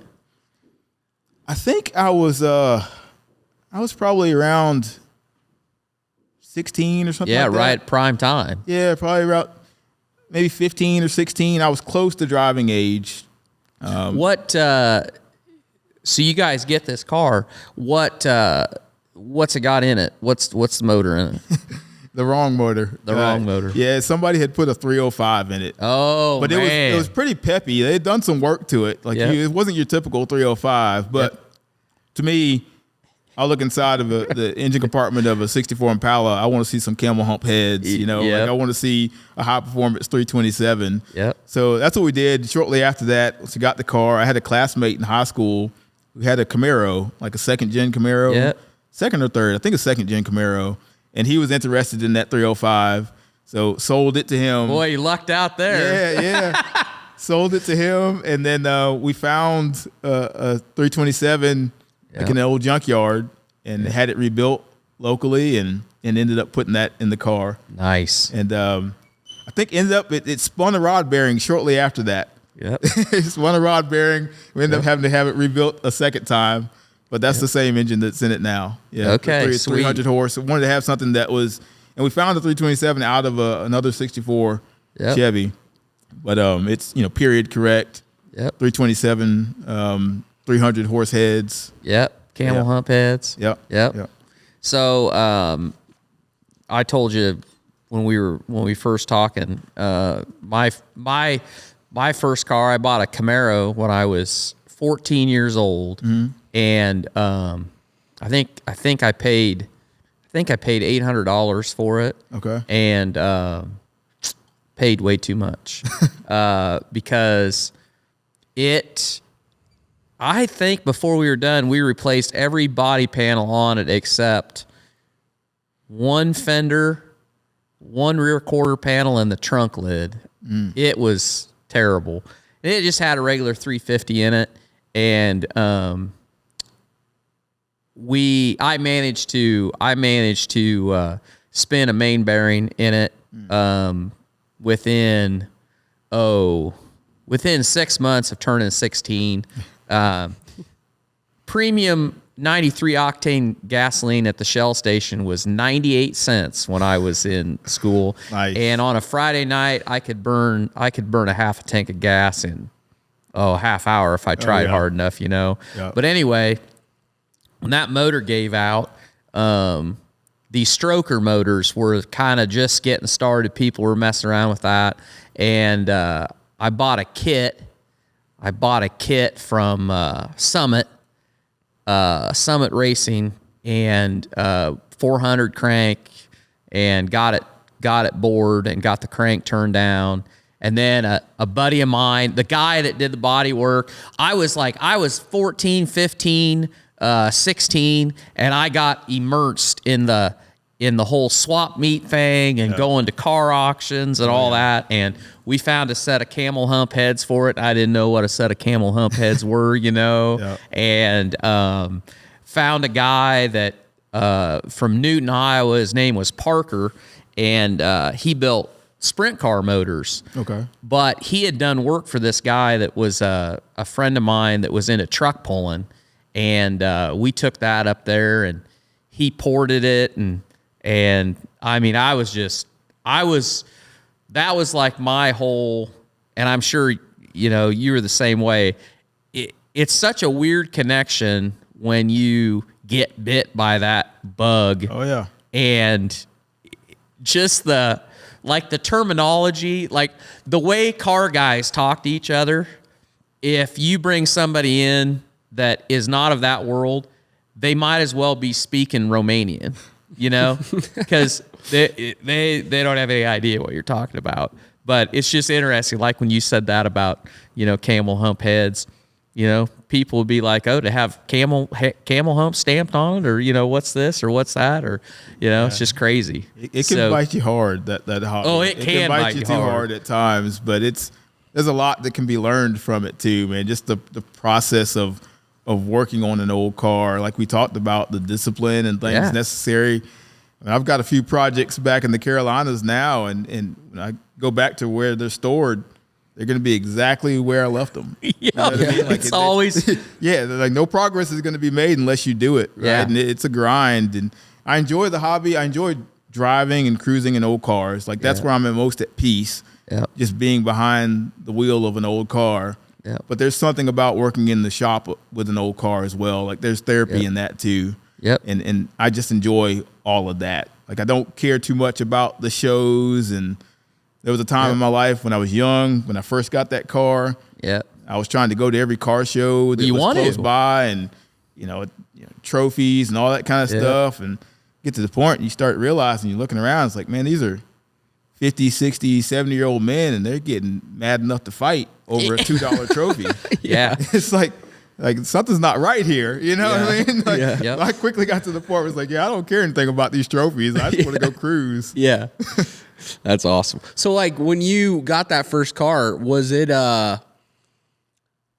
to make it so you could drive it, did you guys have to kind of fab that yourselves, you and your dad, and like figure that out, or was there stuff out there off the shelf that you could just pop in?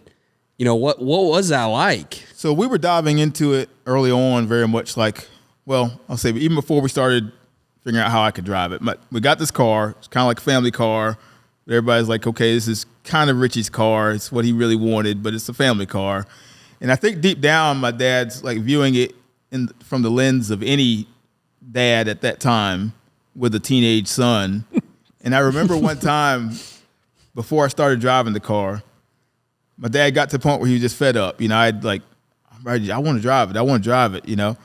And he looked at me, and we're standing in the garage with that car. He said, all right, I hear what you're saying. He said, you look at that car. You take a long look at that car. That's the nicest it'll ever look. So even right now, when I'm up in Virginia, I live in Virginia, but I have it stored down there in the shop that's close to him, so that he can go ahead and crank it every now and then until I get back down there. But I joke with him all the time right now, because since that time we're able to get it painted. A friend of mine there, a guy named Colonel Crum, who was in the Marines there at Parris Island. Yeah. He ended up owning a body shop, and he painted that car for me during my freshman year of college at Clemson. That and just other things, right? So here we are now, over 20 years from that point of having that conversation. I always joke with him. I said, Dad, look at that car. It looks better than, better than you ever thought, right? Good. So, I've had my stupid moments. Yep. Yeah. I've had my moments where I've turned that thing around in the road. Yeah. Right. But, grace of God, I didn't get to the point where I did any damage, and, was able to grow and mature enough to the point now where I, make more responsible decisions and view that car for what it is, right? Like it's a cruiser. But we got to the point where it's like, okay, we're going to modify this car so I can drive it. We took a dive into that, just like we did with the bike. approached it the same way, and we had a few ideas and concepts. And before we started to take the car apart, every time we would talk to people, we would get scared away from people just from a legal standpoint. And then getting to the point where I need to, after I'm driving this thing or able to drive it, I still have to go take the driver's license test, or we're going to have issues with DMV or any of these things, right? So there was a company out there that supposedly had a kit to install foot steering in the car. And the other thing I'll mention, so there are some people without arms that are able to drive a car, and they're able to drive it with their feet in the normal position of a steering wheel. And when I was very young, very, very young, I could similarly do the same thing, right? Like I could feed myself with my feet and had the flexibility to get my foot all the way up with a spoon and eat out of it. Yeah, eat out of a spoon from my foot. But with the hip dysplasia I have, like the doctors told me at an early age, like you're going to lose this isn't going to last. It's not going to last long at all. And sure enough, that left. So for me, having a steering wheel on the floor was the main option. So there was this company up in, I believe, New Jersey that had a kit, supposedly. They had a distributor in Charleston, South Carolina that could install it. So we took the car to them to have this foot steering kit installed in the car. Took a lot longer than they said it was going to take, like normal. You take anything to a shop, right? It took a lot longer. And because I think we started that process early in my senior year, like at the beginning of my senior year, and didn't get it back until maybe around Christmas or after. So I think I drove it a good bit of the last semester of my senior year. But we got it back, and I still couldn't drive the car.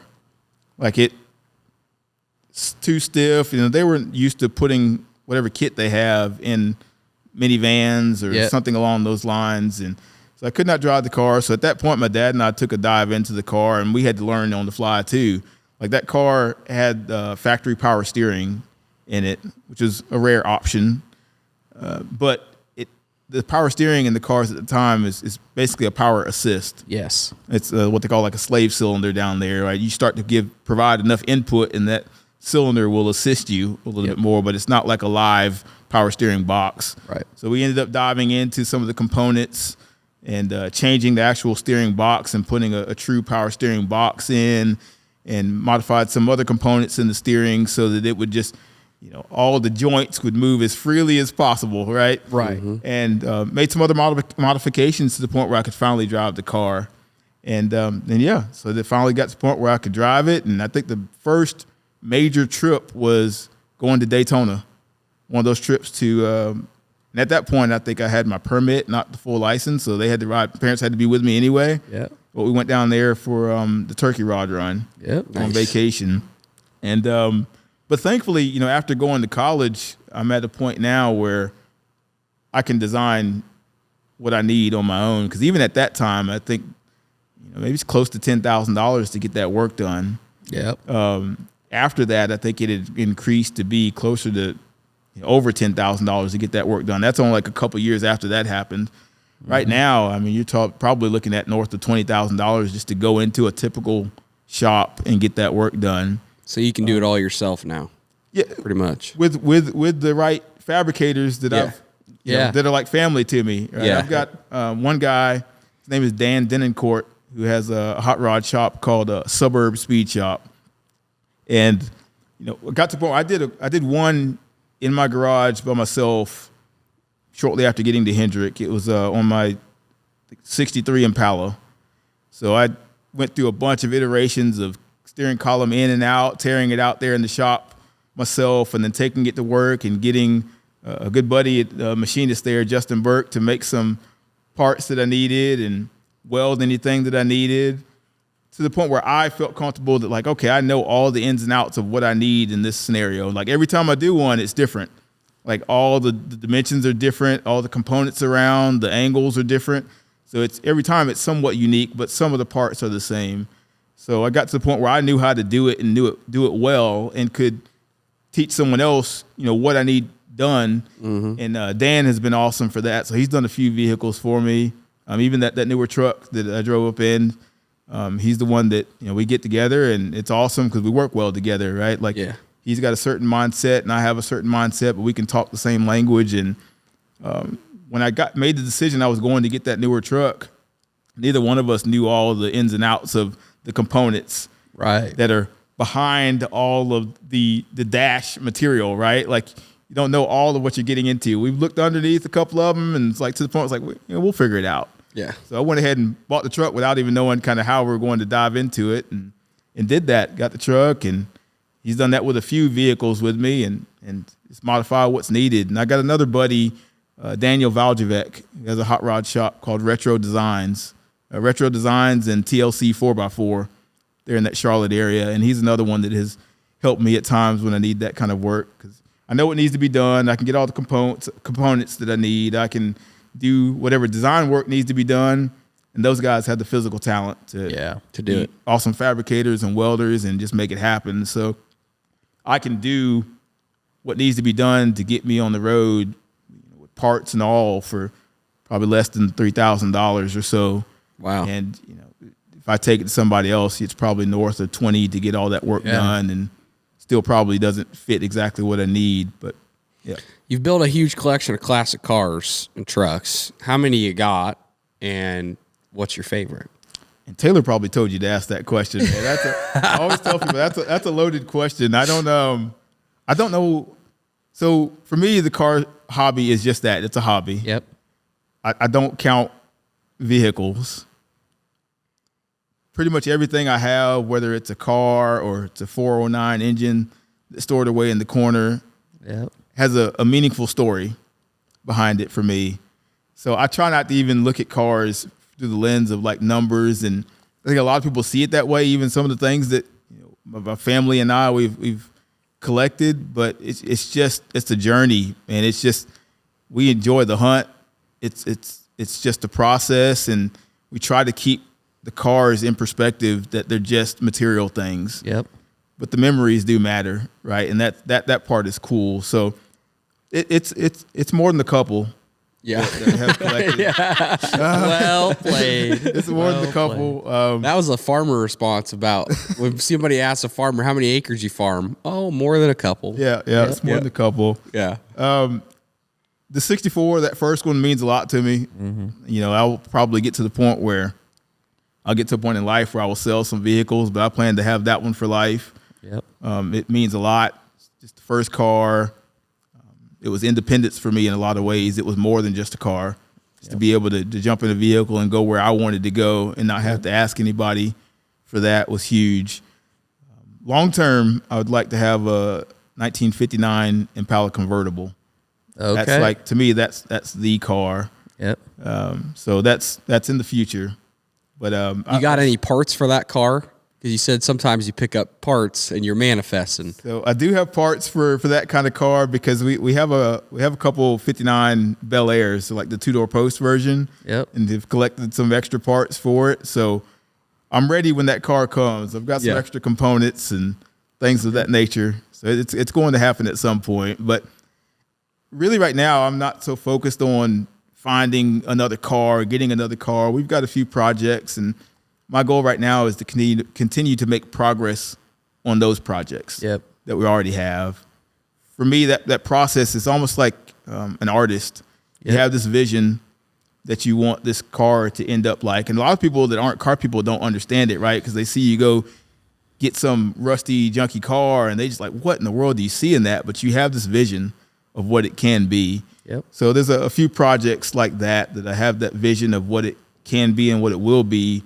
And I look forward to getting to that point in life where I've got the right combination of time and resources to make those things happen. Yeah. Yep. Well, I got a little bit of a lightning round kind of ready for you. You kind of already answered it, one of these, but I'll go through these other ones. Toughest NASCAR track to engineer for? Man, that's a good question. I try to think back. I mean, they're all so different in a lot of ways, and they all have their own unique challenges, right? And maybe the one that we struggled with at times would, I would say, road course. And I say that because that's the one track that introduces so many driver dynamics into the component. Is that Watkins Glen? Do they run that? Yeah, Watkins Glen, and they do a lot more now road course races that they've brought into the series. But you know, a lot of tracks in NASCAR, be it super speedways or intermediates, and the drivers are doing a ton of work, but there's some tracks where they don't even shift gears, right? Or there's some tracks where they hardly ever touch the brake. But there's so much going on in the road course race where they're constantly changing brakes. And, man, you watch the video of their feet during that kind of a race, and there's a lot going on. And from a shop and engineering standpoint, you're always trying to figure out, when you're trying to make a car go faster, like, what's going on here? Like, is it something that we can control? Is it the car or is it the driver, right? And we had 4 cars in one organization, and you always have that one team that isn't doing as well as the others, right? So in that case, right, if you had 3 cars finishing the top 3, like, what's going on here?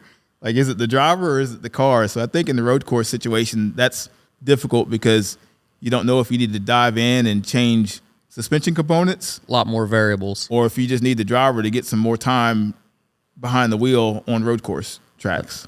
One shop tool you can't live without. Shop tool? Shop tool. I would say an air compressor. Yeah. I'm the kind of guy that, you know, starting off in my shop, I did a lot just manually. And once I got to the point where I had a legit compressor and could use that to get some power out of some tools and equipment, like, that's huge for me. Game changer. Yeah, man. I can go home or go inside and go to sleep and not be in so much pain. Clemson or Virginia, who do you root for these days? Yeah. Did you ever have a time where they matched up while you were there? So no. Not while I was there, not on the football side.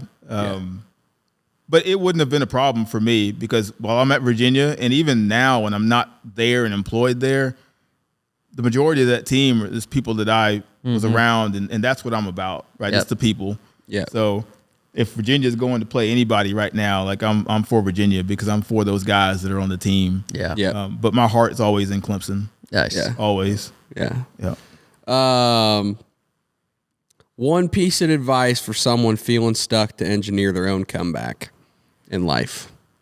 I would say the biggest thing is you got to keep showing up, right? A lot of times, we talked about this even yesterday when we met, like, you can't wait until things are perfect. You just got to keep showing up. I have often at times been in a rut, I feel like, in life. And at those times, I feel like it's important to devote some time on others and not just yourself. And a lot of times what you realize is when you spend some time on other people, like, you're the one that gets blessed through that process. And a lot of times spending time and resources, just random acts of kindness on others, will help you get through your rut and what you're going through to the point where you're better equipped to move forward and progress in your own life. That's awesome, man. You got anything else? We got through a lot of stuff, Man. but Well, what's your North Star now? What's next for you? What are you working towards? My next thing right now is making an impact.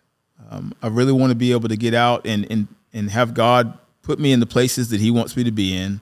Right? I want to get on stages and not represent myself, but represent Him, right? And speak for Him. People look at me and they can see the challenges that I've had in life, but man, I have been blessed, and I am blessed today, right? So I want to share that kind of message with other people, and to me, I'm at a stage in life, like we talked about. It's not so much about problem solving or achieving a different title at an organization. For me, if I can make an impact on others, but also have a balance in life where I can do some things for my family and do some things with them, and then also have a little balance to tap into that problem solving need in my life, but do it in the garage, where to me it's like it's therapy. Yeah. That's the goal. That's the goal for me. I know we keep asking you this, but like, any last words that you want to leave with the audience before we wrap it up? Any last thing, any statement you want to put out there? Yeah, I think the biggest thing is, and I encourage everyone to make the most of the life that they have. That's going to be the message that I carry forward, hopefully for the rest of my life, right? And we're going to have times like we talked about that are difficult, that are challenging, and there's going to be times that suck. But man, life is awesome, It's beautiful. Even through the trauma and the setbacks, like just keep showing up, get on the other side of whatever that thing is. And just show up each day and try to show up better than the day before. And I promise you it gets better. Yep. It gets better.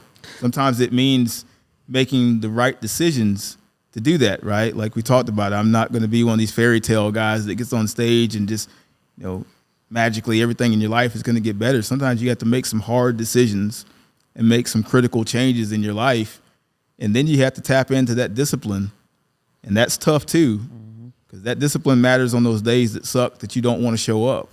But if you do all those things, it gets better. Well, Richie, brother, I appreciate you coming on, man. That was awesome episode. We really, really appreciate it. How do people get a hold of you? Yeah. So richieparker.com, that website. I have a website, and especially if people are interested in having me come speak, Yep. I have a booking page on that website. Those are some of the things I've been working on recently, just having those things in the background that's necessary to do this and do it well. So yeah, that's the best way to reach out to me is richieparker.com. I've got links on that website to my Instagram, and I promise I will be more active on things like social media. I've struggled with that as well. I don't love social media. Yep. I don't love a lot of what's out there, but I also believe that I can approach that in a way that's authentic to me, put an authentic while also positive message out there, and I plan on being more active in that way as well. Awesome, That's man. great. Well, you guys heard it. If you got any value from the show, go follow Richie. Go check out his website. If you need a hell of a good speaker, he's the one that you need to call and get a hold of. Share the show if you got any value. Leave a review on Spotify or Apple. We love you guys. We appreciate you, and we'll see you back here next week for another episode.